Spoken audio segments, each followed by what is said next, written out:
வணக்கம். Marxist communist கட்சியின் மாநில செயலாளராக பே. சண்முகம் அவர்கள் தற்பொழுது சிபிஎம் மாநில மாநாட்டில் புதிய மாநில செயலாளராக தேர்வு செய்யப்பட்டிருக்கிறார். மார்க்சிஸ்ட் கம்யூனிஸ்ட் கட்சியின் மாநில மாநாடு விழுப்புரம் மாவட்டத்தில் கடந்த ஜனவரி 3ஆம் தேதி தொடங்கி இன்றுடன் நிறைவடைகிறது.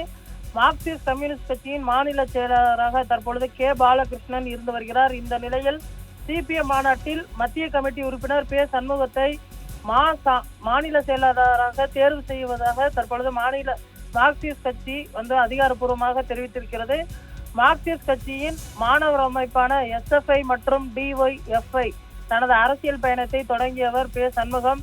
சிபிஎம் மாநில செயலாளராக நல்லசிவம் இருந்தபோது தர்மபுரி மாவட்டம் வாச்சாத்தி கிராம பழங்குடி மக்கள் மீது நடத்தப்பட்ட வன்கொடுமைக்கு எதிராக நீண்ட நெடிய போராட்டத்தை மேற்கொண்டவர். தமிழ்நாடு மலைவாழ் மக்கள் சங்கம் விவசாய சங்கத்தின் மாநில தலைவராக பணியாற்றியிருக்கிறார். அரசிற்கும் தொழிலாளர்களுக்கும் இடையேயான பல போராட்டங்களில் முன்னின்று பேச்சுவார்த்தை மூலம் முடிவுக்கு கொண்டு வந்துள்ளார். கடந்த 2022 ஏப்ரல் 6ஆம் தேதி நடைபெற்ற சிபிஎம் மாநாட்டில் முதன்முறையாக மத்திய குழு உறுப்பினராக தேர்ந்தெடுக்கப்பட்டார். கடந்த ஆண்டு தமிழக அரசின் அம்பேத்கர் விருதை முதல்வர் ஸ்டாலின் சண்முகத்திற்கு வழங்கியது குறிப்பிடத்தக்கது. இந்த நிலையில் கட்சியின் மாநில செயலாளராக பே. சண்முகத்தை தேர்ந்தெடுக்க கட்சி நிர்வாகிகள் அனைவரும் சம்மதித்த நிலையில் தற்பொழுது மார்க்சிஸ்ட் கம்யூனிஸ்ட் கட்சியின் புதிய மாநில செயலாளராக தேர்ந்தெடுக்கப்பட்டிருக்கிறார். ஒருவர் புதிய மாநில செயலாளராக பார்த்தோம்னால் கட்சியின் விதிப்படி 2 முறை இருக்கலாம்.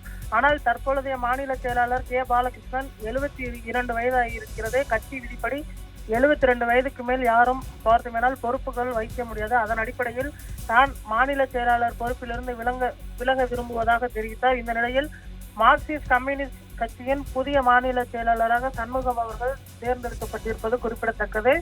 வரக்கூடிய 2026 சட்டமன்ற தேர்தலை திமுக கூட்டணியில் அங்கம் வகிக்கக்கூடிய மார்க்சிஸ்ட் கம்யூனிஸ்ட் கட்சி சண்முகம் அவர்கள் தலைமையில் சந்திக்க இருக்கிறது. சண்முகம் தான் மார்க்சிஸ்ட் கம்யூனிஸ்ட் கட்சியின் புதிய மாநில செயலாளர். இதற்கு முன்பு பார்த்தோமேனால் சவுந்தரராஜன் அவர்கள் இருந்திருக்கிறார். அதன் பின்பு கே. பாலகிருஷ்ணன், தற்பொழுது சண்முகம் அவர்கள் புதிதாக பேசியிருக்கிறார். அவர் முன் பல்வேறு முக்கியமான சவால்கள் இருக்கிறது. கம்யூனிஸ்ட் கட்சியை தமிழகத்தில் வளர்த்திருக்க வேண்டிய கட்டாயத்தில் இருக்கிறது. ஏனென்று சொன்னால் கடந்த முறை 2 நாடாளுமன்ற தொகுதிகளில் போட்டியிட்டு வெற்றி பெற்றிருக்கிறார்கள். அதே போன்று 6 சட்டமன்ற தொகுதிகள் கொடுத்து அதில் 4 சட்டமன்ற தொகுதிகளில் அவர்கள் வெற்றி பெற்றது குறிப்பிடத்தக்கது. இந்த நிலையில் வரக்கூடிய தேர்தலில் கம்யூனிஸ்ட் கட்சியை அதிக இடங்களில் வெற்றி பெற வைப்பதற்கும் அதே போன்று கம்யூனிஸ்ட் கட்சியை அதன் அடித்தளத்தை வளர்த்தெடுப்பதற்கும் சண்முகத்தின் முன்பு பல சவால்கள் நிறைந்திருக்கின்றன. அவர் திறம்பட இந்த இயக்கத்தை தொடர்ந்து நடத்துவார் என எதிர்பார்க்கப்படுகிறது. தற்பொழுது தேர்வு செய்யப்பட்டிருக்கக்கூடிய சண்முகம் கட்சியில் நீண்ட காலமாக இருந்து வருகிறார். மாணவர் அமைப்பான DYFI, SFI உள்ளிட்ட பல்வேறு அமைப்புகளிலும் பணியாற்றி படிப்படியாக முன்னேறி தற்பொழுது மாநில செயலாளர் என்ற பெரிய பொறுப்பு அவரை தேடி வந்திருக்கிறது.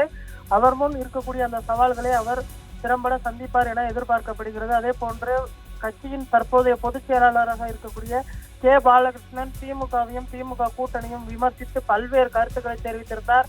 போராட்டம், ஆர்ப்பாட்டம் உள்ளிட்டவை இந்த மாநில அரசு ஒடுக்கிறது. அதே போன்று ஒரு விழிப்புணர்வு நோட்டீஸ் கொடுப்பதற்கு கூட அனுமதி இல்லை.